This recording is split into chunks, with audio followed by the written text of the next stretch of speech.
Bonjour et bienvenue sur RDC UKTV, votre média de référence pour déchiffrer l'actualité politique, sociale et culturelle en RDC. Avec des analyses approfondies, des enquêtes de terrain et des programmes captivants, nous vous informons pour sensibiliser. Rejoignez notre communauté, aimez, commentez, partagez et surtout, abonnez-vous pour rester informés des réalités qui façonnent notre pays. Il était une fois les deux Congos, la RDC et la RPC. L'affaire de la Likopa, deux pays avec la même dénomination. En 1960, deux pays d'Afrique centrale accèdent à leur indépendance avec 45 jours d'écart, mais avec la même dénomination officielle. Le premier, c'est la République du Congo, dont la capitale est Léopoldville. Celle-ci se trouve sur la rive gauche du Pool Malebo. Le Pool Malebo est un semi-lac formé par le fleuve Congo avant les chutes de Kinshasa. Cette République du Congo accède à son indépendance le 30 juin 1960. Et le second pays, la République du Congo, dont la capitale est Brazzaville. Brazzaville se trouve sur la rive droite du Pool Malebo, juste en face de Léopoldville. Cette dernière République du Congo devient indépendante le 15 août 1960. Pour éviter la confusion due à cette homonymie, aux Nations Unies apparaît l'habitude d'accoler le nom de la capitale au nom du pays pour spécifier de quel pays on parle. C'est ainsi qu'apparaissent les appellations de la République du Congo Léopoldville et de la République du Congo Brazzaville. Les deux pays changent de dénomination, la RDC et la RPC. En 1964, le Congo Léopoldville adopte une nouvelle constitution par référendum et, à cette occasion, choisit une nouvelle appellation officielle pour se distinguer de son voisin. C'est ainsi qu'à partir du 1er août 1964, la République du Congo Léopoldville devient la République démocratique du Congo, RDC en sigle. 5 ans plus tard, soit le 31 décembre 1969, le Congo-Brazzaville change à son tour d'appellation et devient officiellement la République populaire du Congo, RPC en sigle. Donc, au moment où se déroule notre histoire du jour, l'affaire de la Likopa, en 1971, nous avons la RDC, dirigée par le général Joseph Désiré Mobutu, et la RPC, dirigée par le commandant Marien Ngouabi. Il faut noter que ces deux militaires sont arrivés au pouvoir respectivement à la suite d'un coup de force militaire. Les étudiants de l'université de Lovanium manifestent. Les étudiants de Brazzaville les soutiennent. Le 4 juin 1971, les étudiants de l'université Lovanium de Kinshasa manifestent leur mécontentement à l'égard du régime du général Joseph Désiré Mobutu. Celui-ci réagit brutalement en fermant l'université et en enrôlant de force 2200 étudiants dans l'armée. Par solidarité avec leurs camarades de l'université de Kinshasa, les étudiants de la RPC manifestent à Brazzaville pour dénoncer les mauvais traitements des étudiants par le général Joseph Désiré Mobutu. Pour ce dernier, les manifestations des étudiants de Brazzaville sont l'œuvre des autorités politiques du Congo-Brazzaville. Le président Marien Ngouabi envoie à Kinshasa une délégation du ministère des Affaires étrangères pour venir expliquer aux autorités de la RDC que les autorités politiques de la RPC ne sont ni de près ni de loin impliquées dans ces manifestations spontanées d'étudiants du Congo-Brazzaville. Pour preuve, les leaders de ces manifestations ont été sanctionnés. Le général Mobutu exige le rapatriement des étudiants fugitifs. Le commandant Marien Ngouabi s'y oppose. Rassurés, les autorités de Kinshasa s'engagent à tourner la page de ces incidents. Mais, quelques jours seulement après cette harmonisation, Kinshasa envoie le 14 juin 1971 une demande aux autorités de Brazzaville pour exiger le rapatriement à Kinshasa des 15 étudiants de Lovanium qui ont fui le pays et ont trouvé refuge à Brazzaville. Les autorités de la RPC vont opposer un refus catégorique à cette demande de Kinshasa. La raison évoquée est simple. La Convention de l'OA sur les réfugiés interdit à tout pays signataire de rapatrier dans leur pays d'origine des réfugiés politiques, ce qui est le cas de ces 15 étudiants de Lovanium réfugiés à Brazzaville. Mais pour manifester sa bonne foi, et dans le cadre du bon voisinage, Brazzaville va trouver d'autres pays d'accueil pour ses étudiants de Lovanium. C'est ainsi que, par exemple, l'un de ses étudiants en fuite à Brazzaville, Arthur Zahidine Goma, va se retrouver en France, où il fera des études de droit à l'Université de la Sorbonne. En 2003, il deviendra vice-président de la République en RDC. Le procès l'ICOPA de Kinshasa. De son côté, le général Mobutu décide d'organiser un procès public pour juger les meneurs des manifestations de Lovanium. Au cours du procès, 3 noms reviennent régulièrement: la LICOPA, Ando Ibarra et Gaston Eyabo. La LICOPA est la Ligue congolaise pour la paix et l'amitié entre les peuples. C'est une ONG qui semble avoir encouragé et soutenu les étudiants de l'Université de Lovanium dans leurs projets de manifestation. Ando Ibarra est le président de cette structure. C'est un Congolais de Brazzaville, mais qui est installé à Kinshasa, où il a un long carnet d'adresses. Il avait même des contacts à la présidence de la République. Mais son statut personnel était flou. Était-ce un opposant au régime de Mariane Ngouabi? On pourrait le penser, parce qu'on le voyait parfois passer à la télévision à Kinshasa pour critiquer le pouvoir de Brazzaville. En même temps, on le voyait aussi régulièrement fréquenter l'ambassade du Congo-Brazza à Kinshasa. Était-il un espion des services de Brazzaville? Ou un agent de Kinshasa pour espionner ses compatriotes? Un agent double? Ou tout simplement un aventurier comme les deux Congos savent en produire?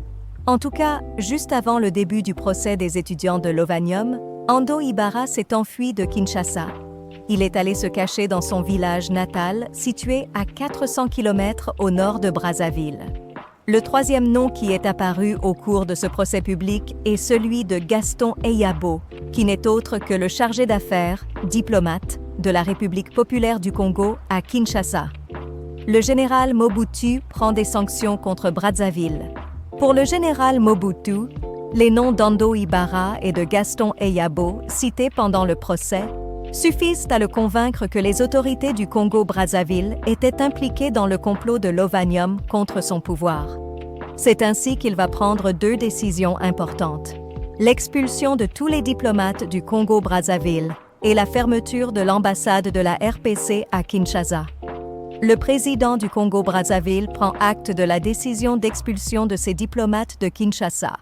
En revanche, il s'oppose à la fermeture de l'ambassade de la RPC, au motif que Kinshasa n'a pas le droit de fermer leur ambassade sans rompre, au préalable, les relations diplomatiques entre les 2 pays, ce qui n'était pas le cas. Le procès d'Ando Ibarra à Brazzaville. Pour faire la lumière sur cette affaire de la LICOPA, c'est ainsi qu'on qualifiait le procès de Kinshasa. Le président Mariane Ngouabi décide à son tour de juger publiquement Ando Ibarra à Brazzaville. Une véritable chasse à l'homme est lancée au Congo-Brazza pour retrouver ce fugitif. Il sera finalement arrêté par les services de sécurité le 23 août 1971 à Tsambitso, son village natal, et ramené à Brazzaville. Les autorités congolaises de Brazzaville, pour assurer une grande transparence au procès, vont demander aux chefs d'État de la région, Gabon, RCA, Tchad, Cameroun et RDC, d'envoyer des délégués pour assister à ce procès. Les chefs d'État répondent positivement à la demande du président Mariane Ngouabi en envoyant des délégations de hauts magistrats de leurs pays respectifs. La délégation de Kinshasa est conduite par le procureur général de la République, M. Boyey. Un procès très populaire. Le jour du procès, le 23 août 1971, le palais de justice de Brazzaville est plein à craquer. Des centaines de personnes sont restées à l'extérieur, faute de place à l'intérieur. Le président du tribunal ordonne qu'on mette des haut-parleurs à l'extérieur pour permettre à la foule de suivre le procès comme un match de football. Ando Ibarra, l'unique accusé, est amené à la barre où il décline son identité. En ce qui concerne les accusations portées contre lui, il va avouer qu'il a bel et bien apporté son soutien aux étudiants de Lovanium pour l'organisation de ces manifestations dans le cadre de la LICOPA. Il va justifier son action en disant qu'il est un révolutionnaire comme Che Guevara. Il considère que les régimes en place dans les 2 Congos sont au service de l'impérialisme international et du néocolonialisme. Il s'est donné pour mission de libérer ces deux pays, la RPC et la RDC, en commençant par Kinshasa. D'après ses aveux, les autorités du Congo-Brazzaville ne sont ni de près ni de loin impliquées dans son action. Le procureur général de Kinshasa fait une annonce tonitruante. Monsieur Boye, procureur général de Kinshasa, va réagir en soutenant que toutes ces déclarations d'Ando Ibarra font partie d'un scénario convenu pour disculper les autorités de Brazzaville. Il affirme détenir des preuves matérielles qui établissent de manière claire l'implication des autorités de la RPC dans les événements de l'Ovanium. Il informe le tribunal qu'il a des enregistrements audio accablants. Il propose alors de faire écouter au tribunal ces enregistrements qui démontrent l'implication des autorités de Brazzaville.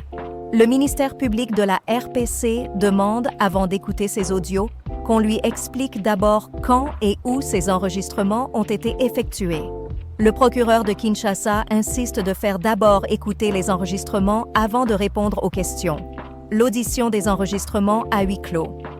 Devant cette impasse, Kinshasa souhaitant qu'on écoute d'abord et Brazzaville préférant avoir des explications avant toute audition, le président du tribunal va proposer aux parties d'écouter d'abord les enregistrements à huis clos entre responsables. Ensuite, Kinshasa va donner des explications. Tout le monde marque son accord. Le tribunal, les parties concernées et les chefs de délégations étrangères se transportent dans une pièce attenante. Et là, ils écoutent les enregistrements en question. On entend clairement des entretiens-discussions entre Ando Ibarra et les diplomates du Congo-Brazzaville. Le président du tribunal convoque certains de ces diplomates. Ces derniers confirment l'authenticité des échanges et expliquent qu'Ando Ibarra, citoyen du Congo-Brazzaville, avait l'habitude de passer à l'ambassade de la RPC à Kinshasa. C'est à ces occasions qu'ils ont eu ces échanges. Il s'agit en réalité de discussions et analyses sur les sujets d'actualité, comme cela se passe dans beaucoup de bureaux entre collègues. Le procureur de Kinshasa exulte parce que les diplomates du Congo-Brazzaville à Kinshasa ont authentifié les enregistrements et reconnu les faits. Le président du tribunal demande l'origine des enregistrements et met la délégation de Kinshasa dans l'embarras. Ensuite, le président du tribunal demande au procureur de Kinshasa de leur expliquer comment ils ont obtenu ces enregistrements, puisque, apparemment, les échanges entre Ando Ibarra et les diplomates se passaient au sein de l'ambassade, qui est un territoire étranger inviolable, selon la Convention de Vienne. Très embarrassé, le procureur de Kinshasa commence à transpirer à grosses gouttes.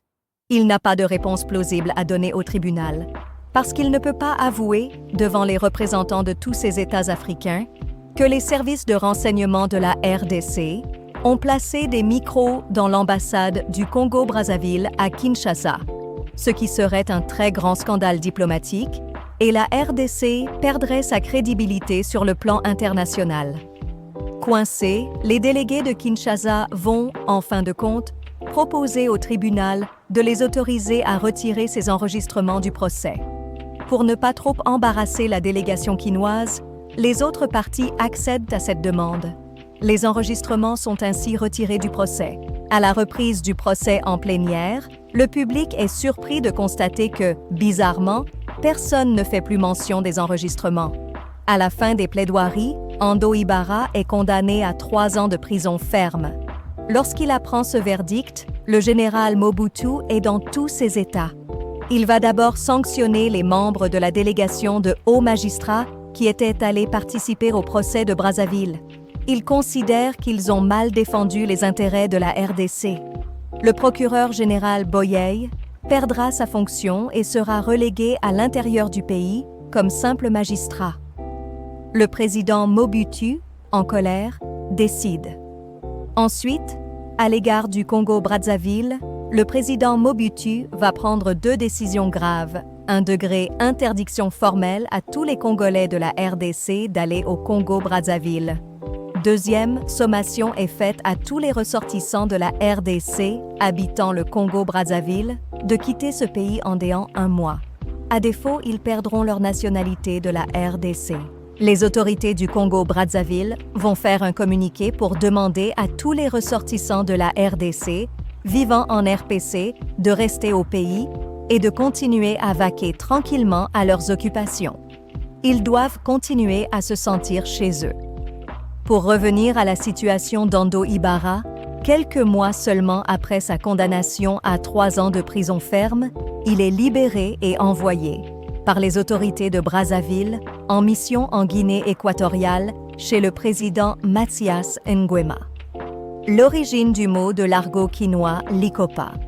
À la fin de ces 2 procès, celui de la Likopa de Kinshasa et celui d'Ando Ibarra à Brazzaville, la population quinoise va enrichir son vocabulaire avec un nouveau mot qui est utilisé jusqu'à ce jour, Likopa. Ce mot Likopa est utilisé pour qualifier une affaire floue, un complot, une affaire de corruption, un arrangement, une entente, etc.